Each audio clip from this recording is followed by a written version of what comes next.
open up with the same declaration I've been saying now since '09. It is a declaration I found by Matthew Arnold. He was a British poet and philosopher, and this is what he said. He said, if ever there comes a time when the women of the world come together purely and simply for the benefit of mankind, it will be a force such as the world has never known. If ever there comes a time when the women of the world come together, have we come together tonight? Okay, but we haven't come together just for the benefit of women, have we?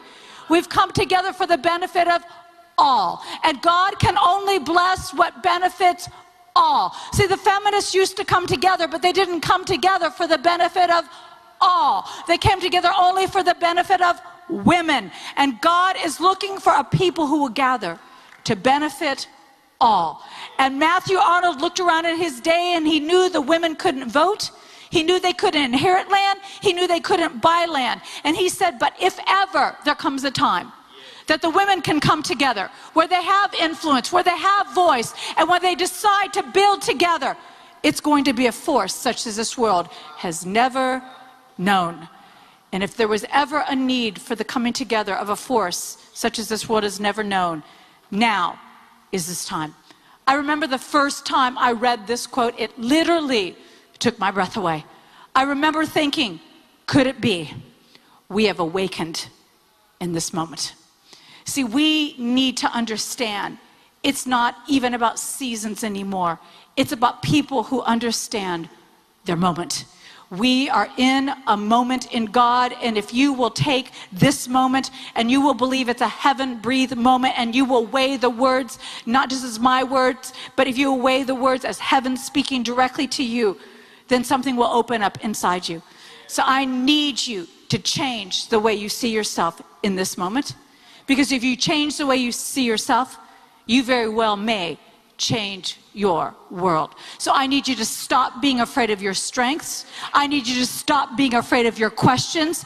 I need you to fear not and dare to be all you were created to be.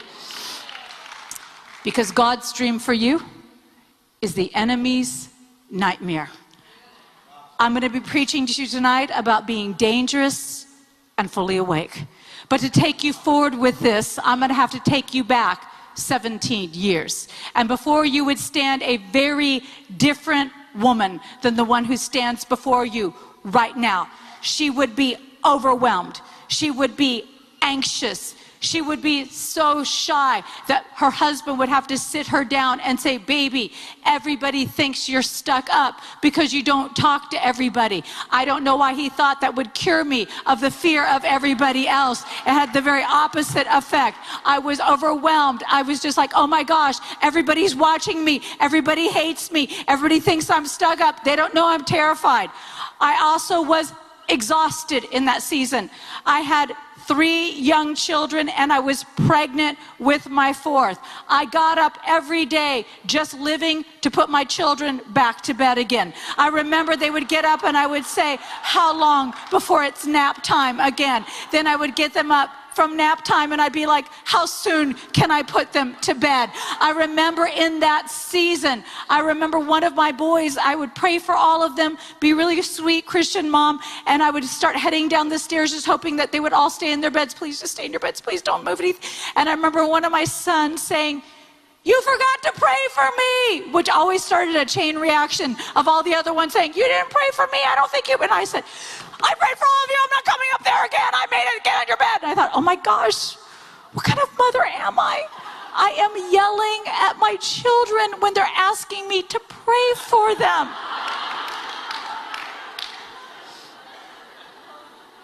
I was just surviving. Every night I worked on my husband's book from 10 p.m. till 2 a.m. in the morning that would later be known as the Bait of Satan. I was exhausted, and I was something else I'm not right now. I was pregnant. Thank God I am not pregnant. A lot of women are cute when they're pregnant. I've seen a couple since I've been here. I believed in a 50-pound minimum weight gain. I don't know what that is in kilograms. It could be like 20. I believed in a big amount of weight gain for a good baby. So I was not a cute, small, pregnant woman. I was a large, waddling, pregnant woman.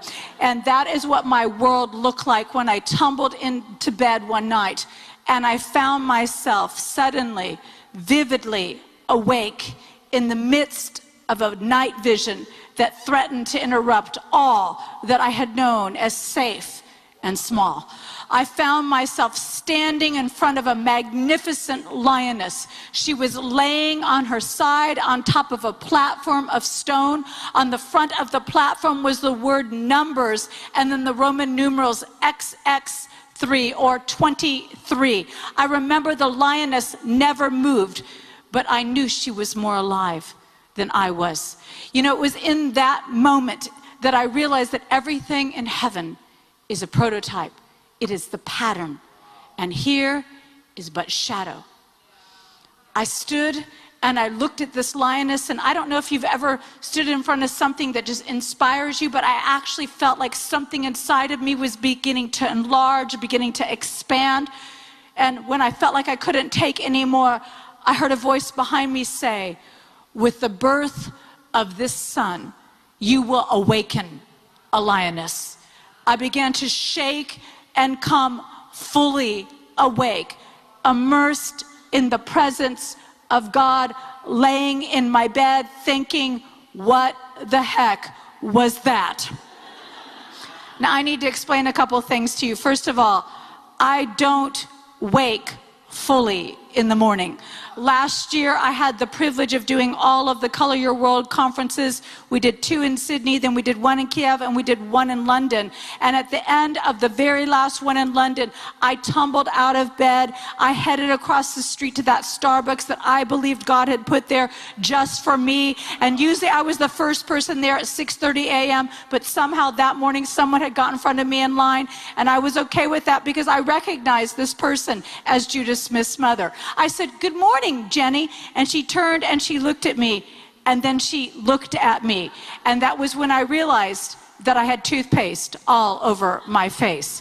Yes, I had read that if you dotted your blemishes with toothpaste, it would dry it out overnight. And I had taken Triple Fresh, Aqua Fresh, which is blue, red, and white swirls, and I had put it all over my face, let it dry overnight. I had that sick feeling, and I looked at her and she looked at me, and I said, "I have toothpaste on my face, don't I?" And she said, "Yes, you do." I do not wake fully, nor do I wake immersed in the presence of God. Normally I wake thinking, where am I? But that particular day, presence of God laid there, and when I felt like I could actually move, because you know, have you ever had those moments where the presence of God is so rich you just don't even want to move, but you're kind of scared you're going to die, so you just kind of like lay there? So when I felt like I could move my hand out and grab my Bible, I pulled it into bed with me, and I opened it up to Numbers 23, verse 24. I think they're going to put it up there. And this is what I read. I read, "The people rise like a lioness. They rouse themselves like a lion that does not rest till it devours its prey and drinks the blood of the slaughtered." Now, of its victims. Sorry, that's 2 different versions mixed. Okay, now I was beyond challenged by that. I mean, I am almost a vegetarian. When we watch National Geographic, I'm praying for the zebras. John's like, "Look at those lions." I'm like, "Run, zebras, run." And now all of a sudden I'm like reading about devouring prey and drinking blood of victims. I'm like, what in the world does this have to do with me? But you know what? I did give birth to a son, and I named him Arden Christopher. Arden means fiery and determined, and Christopher means anointed one. And with the birth of Arden, my world began to open up. I literally wrote my first book while I was breastfeeding him because he would not detach. I propped up pillows underneath him, typed over the top of him, "Do not tell me that you cannot obey God. We all have the same 24 hours in a day." I found out that my world began to open up because of my books. I got invited to speak places, and I actually would just say no. And my husband would say, well, do you want to pray about that? And I would say no. And he'd say, why not? I said, because if I pray, God might tell me to go.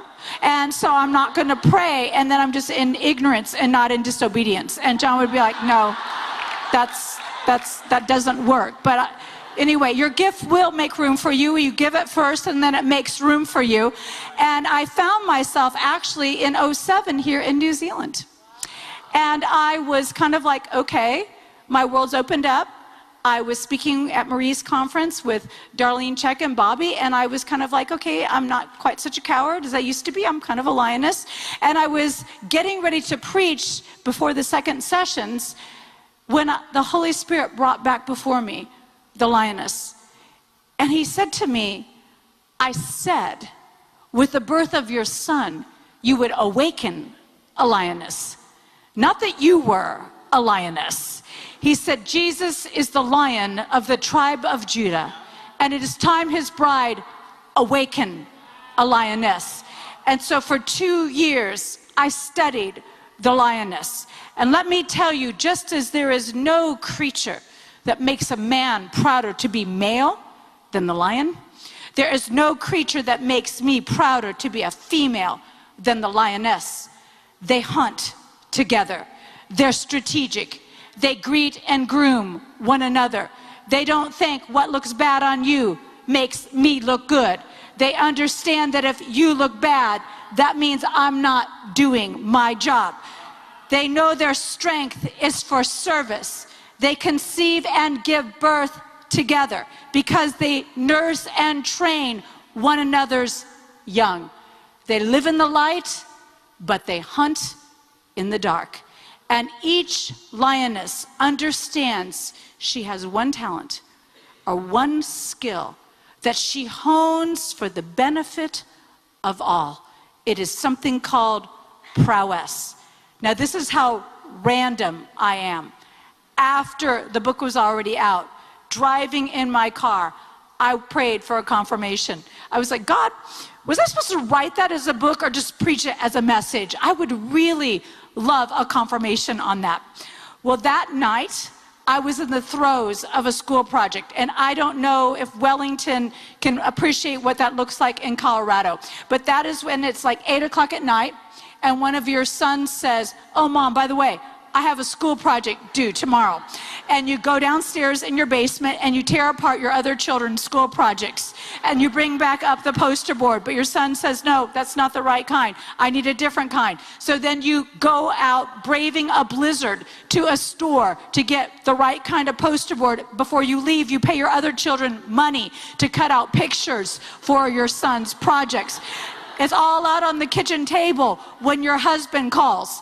And John, you know, he has this kind of cute, I've just learned after 30 years of marriage, you just need to call the annoying things cute, because they're not going to stop. So I'm just going to say it's a cute habit of calling me and putting me on the phone with random strangers. People I will never meet. People that never even want to meet me. I don't know if he just needs it out of a conversation. He's like, here's my wife. But anyway, he puts me on the phone with people. He's on the East Coast. He's calling me. He's like, Lisa, I have somebody you want to talk to. I said, no, John, I don't want to talk to anybody. I am in the throes of a school project. And he said, no, you're going to want to talk to this person. I said, no. And then I heard a stranger's voice. And I heard, is this Lisa? And I'm like, yes. And he said, this is Major. And then he gave me his rank and his name in the Army. And I was like, am I in trouble? And he said, no. He said, your husband held up your book, Lioness Arising. And he said that the lion is the best killer, but the lioness is the height of hunting prowess. And I said, yeah, that's what he would say, because that's all he knows, because he hasn't read the book. And he said, well, I'm calling you to tell you why your book is important. He said, do you know we are not winning the war in Afghanistan? And I said, yeah, you know, I understand that. And he said, do you want to know why we are not winning the war? I said, sure. He said, it's because we can't speak to the Afghan women. And he said, when you can't speak to the women, you can't flip the culture. And when you can't flip the culture, you can't win the war. He said, up until this point, we have been sending special operative men into the Afghan culture because it's too dangerous for women. He said, but let me tell you what I do here at Fort Bragg. He said, I train special operative women.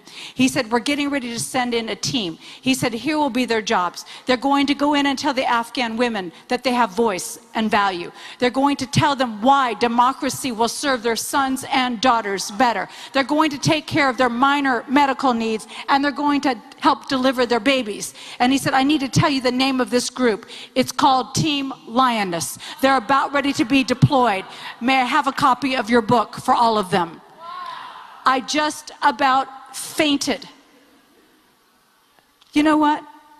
I don't know if you know what is on the other side of your obedience. A couple weeks later, I'm on the airplane and I'm going over these things that I already read to you. Lionesses are strategic. Lionesses hunt together. And this guy looks over and he was like, hey, how do you know that? I'm like, National Geographic's, Planet Earth, Blue Earth, things like that. And he said, I am a consultant to the special operative Marine women. And he said, what you have written down here are some of their points. And he said, I want to know how you know them. And I was like, by accident. Okay, so what is my point? Well, then I got to actually do the women at Camp Lejeune for the Marines. So what was my point? If the U.S. military understands that without the involvement of women, you can wage war, but you will never win it, then it is time that we in the church understand that we are going to need the involvement of women if we are going to win. And if you notice, the women fight different. They fight with service. They fight with value. They fight with strength. They fight with dignity. They come alongside of their sisters. See, I really believe that the enemy of our souls does not want the picture of what he destroyed in the garden to be seen on the earth again. This is what he does not want to see again. Men and women, face to face, strength to strength. Lions do not dominate lionesses. Lions actually dominate the other lions for the benefit of the lionesses. They protect, and the lionesses provide. Men and women are not enemies, we are allies. And we must remember who we are. And so that imagery is so important for you to think about why we need to get this right. Ralph Waldo Emerson was an American poet, but he was also a pastor. And this is what he said. He said, nature is made to conspire with spirit to emancipate us. There is a conspiracy, and it is to free you. And God is using everything within creation to free the church to be all that he created it to be. So in light of that, can I paint some pictures for you so you can begin to see you? Okay, awesome. All right, so in my many studies of DVDs and watching the different documentaries, one of my favorite was when they watched this, the resettlement of South Africa. What had happened was they had to create this large reserve in South Africa, and to create this reserve for the lions, they took a whole generation off the land. And so because of that, a generation was born in captivity. And when it came time to reintroduce them into the wild, they kind of just added an enclosure to the fence, rolled back the fence, and they expected the one lion and his two little lionesses just to bound out into the wide open, but they didn't. They actually cowered back against the fence. And so the wardens began to talk among each other, and they said, what can we do? So they go into this space we've created for them. And so they decided, we'll stop feeding them, and we'll create a hunger in them. So they waited, they still didn't go, they still wouldn't cross the line. So then they killed a buck, and they put it downwind of the lions. And I watched the alpha lioness as she began to pace back and forth on what had been the line that was no longer there. And all of a sudden, her hunger exceeded her hesitation. And she jumped over the line. And as soon as she jumped over the line, she looked back at her sister. Her sister jumped over the line, and the two of them looked back at the lion, and he looked at them like, no way. You two go check it out. I'm staying right here. So they go up and they check on this buck. They circle around it. You know, it's kind of unusual just to have an animal dead, fresh dead, just in the wild. So they kind of circle around, they smell it, and then they do the most amazing thing. They don't eat it. They grab a hold of it, and they drag it back to the hesitant lion. And as I watched this act, I was blown away, because it would appear that the lionesses know something that we have forgotten, and that is that we should always honor what will be instead of criticize what is. And the lionesses know that no act of honor is ever lost in translation. And women have the power to speak to the prince or speak to the fool in their husband. They can speak to the prince or the fool in their son. They can speak to the princess or the fool in their daughter. We have the power to build with our words. And so we must speak to what will be instead of criticize what is yet to be. And when God begins to open up the world for women as he is, we don't jump out on the other side and have a party and say, too bad for all of you that are scared. We bring back goodness. See, if you bring back goodness from this conference, your husband will pay for next year's registration. But if you come back criticizing him, he's not going to want you to go again. Okay? All right, awesome. So I continued to watch this, and I loved what I saw. And I found exactly this. 2 Corinthians 6, 11 through 13 in the Message says, and this is Paul talking, I can't tell you how much I long for you to enter this wide open, spacious life. We didn't fence you in. The smallness you feel comes from within you. Your lives aren't small, but you are living them in a small way. I'm speaking as plainly as I can and with great affection. Open up your lives. Live openly and expansively. God did not save you to tame you. And he does not reveal himself as limitless to limit you. I love riding my motorcycle because when I'm on my motorcycle, I usually have a view of the mountains. And it just makes me feel like I'm more alive when I see something that is vast up in front of me. I love swimming in the ocean because it gives me a chance to play in something that can kill me. And God created us to recreate in that kind of realm. And if you've had a pattern of small living, you need to get a bigger size. You need to open up your life. And your new pattern needs to be expansive.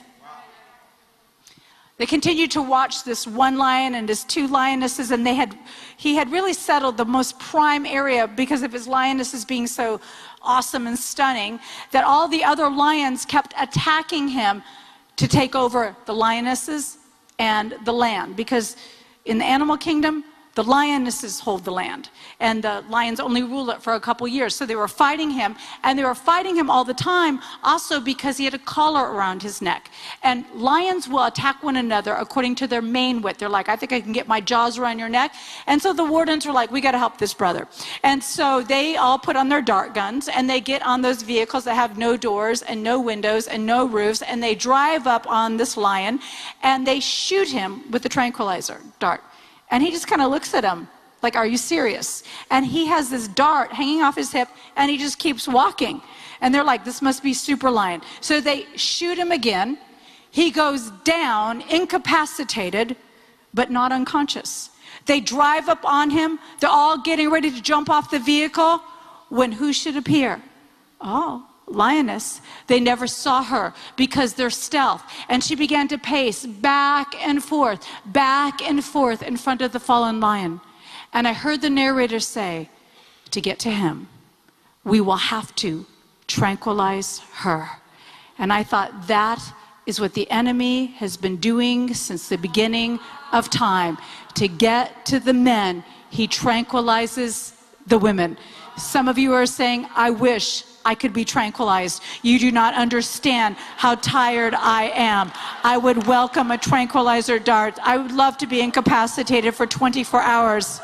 No, I'm not talking about a long nap. I'm talking about being tranquilized by the ordinary and the everyday. I'm talking about being busy about what is unimportant.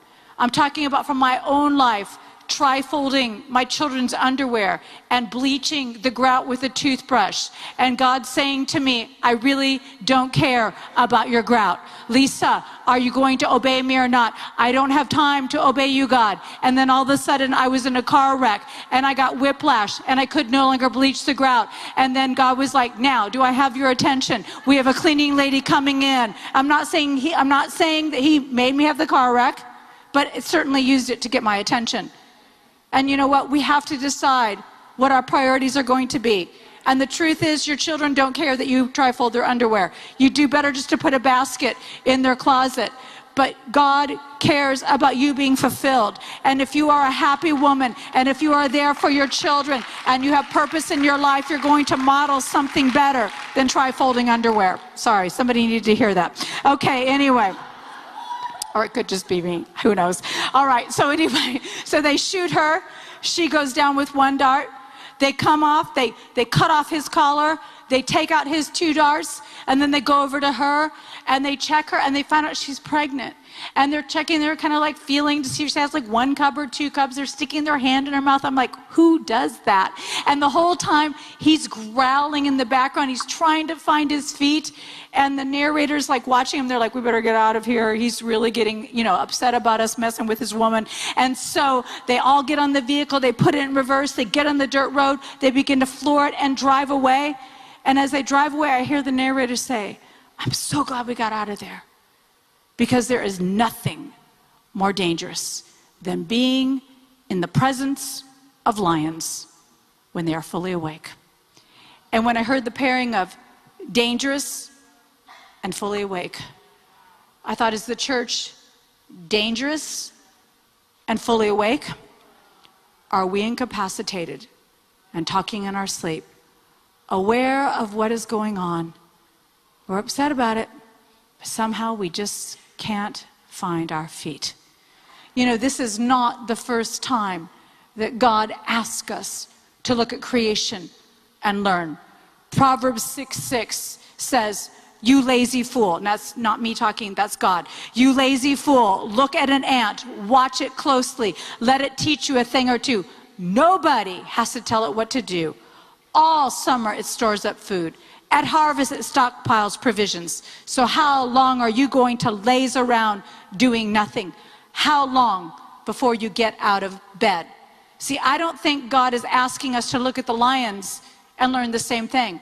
I think he's saying, hey, timid, frightened daughters, look at the lioness and learn. She knows who she is. She knows whose she is, and she knows what she is capable of doing, and she hones her skills to honor her Creator. I love what God is beginning to do in the church. He is beginning to wake up his people.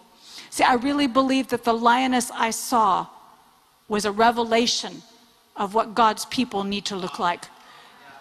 At ease with their strength, and at rest with their power. People who do not strive with one another. Sisters who do not strive with one another. Sisters who work with one another. Sisters who do not strive with their brothers. We need to begin to work with one another.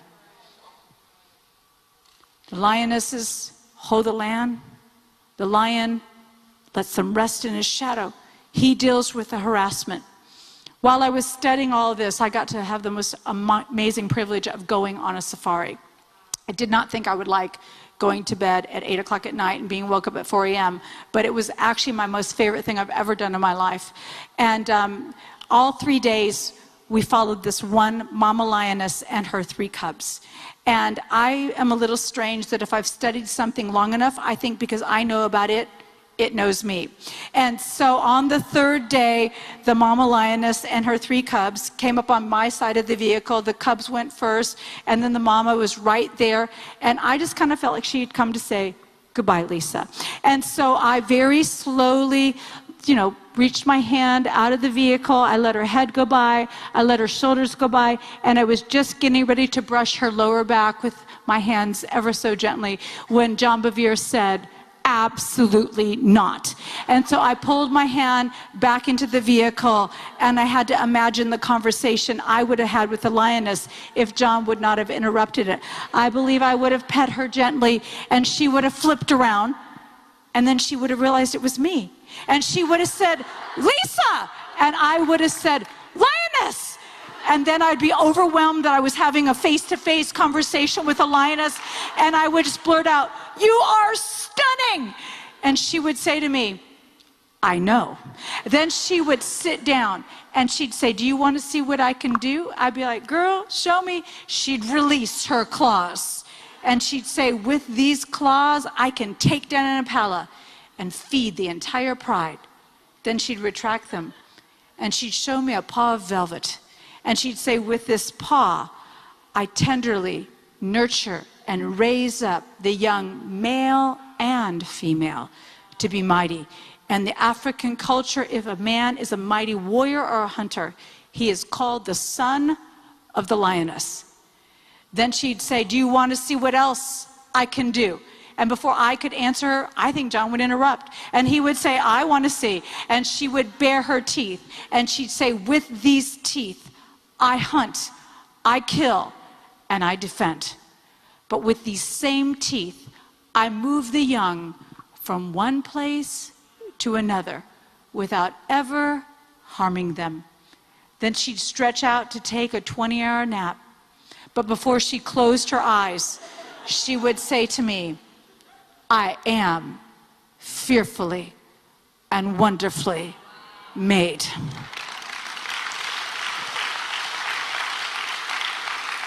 And you know what? You clap because you have no problem seeing the lioness as the sum of fear and wonder. But that is not who that scripture is talking about. It is not talking about noble creatures. It is talking about the sons and the daughters of the Most High God. See, a lioness's or lion's attractiveness is undeniable because their power is unquestionable. And they know that their magnificence is captured in what they are created to do. And I am so ready for this to be said of the church, that the church is stunning in both form and function. See, you probably saw in the picture that some of my boys look like John. But the truth is, each and every one of us have a reflection of our Father. And denying and diminishing that assignment on our life is not modesty. It is a slap in his face. You know, my grandson Asher claps for himself. We're not even sure what he's done. And he will stand in the middle of the floor and just burst into clapping. And we're like, okay, he must have done something amazing. We all have to clap. And he will clap until we all clap. And then we all clap. And he's just like, yeah, that's right, I'm amazing. When my boys were young, I would, ask them, I'd be like, okay, you guys were at school. Did anybody tell you that you were delicious today? They're like, Mom, that's just weird. Nobody tells us that we have taste except for you. And I'm like, no, you're awesome. You're beautiful. You're stunning. I remember the first time my sons began to argue with me about that. I didn't think they were modest. I knew that something had come in and distorted their imagery. When my children deny their strength, their talents, their potential, my love for them, it's not a compliment to me. It affronts me. I have 3 boys at home still, But I'm going to be honest with you. They all love to look at themselves in the mirror. I know you think that only girls do that, but the truth is boys do it. They just do it differently. They do it disrobed. When my boys come in, it's the truth. It's the truth. When my boys come in from the gym, the first thing to go is their shirts. Their shirts go flying off, and then they begin to flex. And it isn't enough to flex in the kitchen. The flexing has to go from the kitchen into the family room. It travels with me into the bedroom. And then they're in the master bathroom where they can see just how magnificent their flexing is. They will have me count how many packs they have. And if I don't count wrong, I'm like, count again. Like flexing, I'm like, okay, 8, no, there's 10. I'm like, seriously, I don't even think that's physically possible. They are flexing all the time in the mirror. They are celebrating their growth. You must remember, it's always Satan that will tell you that you are less than. Psalm 139, verses 14, in the Message, I believe David was flexing. He says, I thank you, high God. You're breathtaking, because body and soul, I'm marvelously made.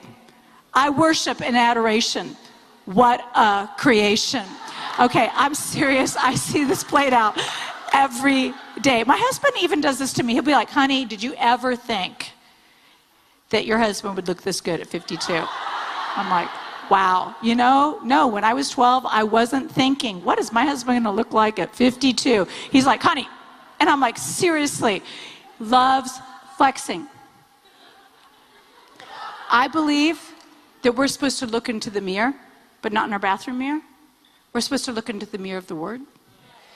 And we're supposed to marvel at how awesome God is, and how breathtaking He is, and how marvelously made we are, because of what He says that we are capable of. And that we individually begin to honor our strengths by honing them, honor our God by sharing them, and then when we collectively come together, the church looks stunning. Alexander the Great said, I am not afraid of an army of lions led by a sheep. I am afraid of an army of sheep led by a lion. I believe he was talking about military strategy, but I think he was actually prophesying about the church, because we should follow like sheep, but we do not war like sheep. We war like lions. And God has us on the very threshold of this revelation of the lion of the tribe of Judah. God only talks about himself in terms of three creatures: the lamb slain before the foundations of the earth, the eagle who brings you out in deliverance to bring you to himself, and then in the book of Revelations, the lion. And I believe that we are on the verge of his justice and his majesty and his sovereignty, and it is time we begin to reflect that on earth. I believe, like the lioness, the church needs to be a collection of contradictions: powerful, focused, nurturing, highly skilled, playful, and when necessary, deadly. Not to one another, but to the enemy. So I have a question for you. Who is at risk if you are tranquilized? Is it your husband? Is it your children? Is it your neighbors? Is it your church? Is it your community? Because I need you to be dangerous and fully awake, okay?